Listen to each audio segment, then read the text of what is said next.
শিবির জামাত শিবির যেখানেই জামাত শিবির দেখবেন ওদেরকে কি বলবেন?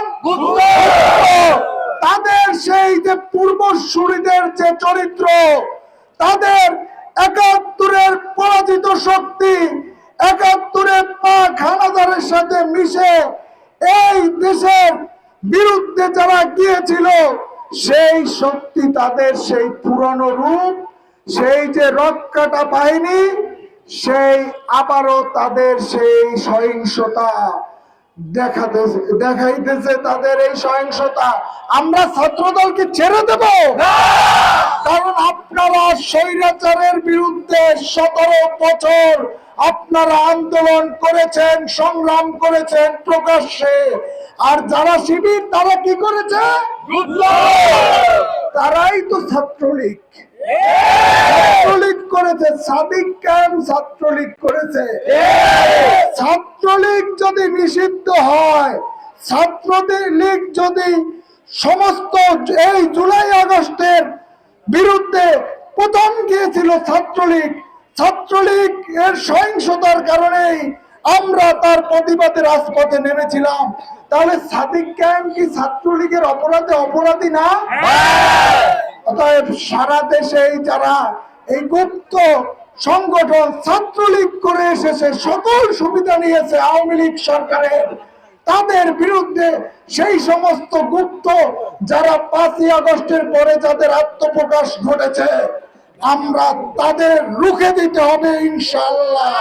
ওই ৭১-এর পরাজিত শক্তি কিভাবে আমাদের নিরীহ ছাত্র ছাত্রীদের উপর হামলা করেছে, আমরা বলতে চাই এই হামলা আরেকটি যদি হামলা হয় তাহলে আর ছাত্রদল ঘরে বসে থাকবে না। আমাদেরকে চোখ লাগিয়ে কথা বলবেন না। আমরা এই ১৭টি বছর ওই খুনি হাসিনার ওই পুলিশ বাহিনী, ওই র্যাব বাহিনীর ওপেনে প্রকাশে আমরা রাজনীতি করেছি। তখন আপনারা দেখেছি, আপনারা ওই আওয়ামী লীগের সাথে লিয়াজু করে আপনারা প্রত্যেকটা কলেজে রাজনীতি করেছেন। এখন এসে ৫ই আগস্টের পরে সে আপনাদের দেখি অনেক বড় বড় কথা বলেন।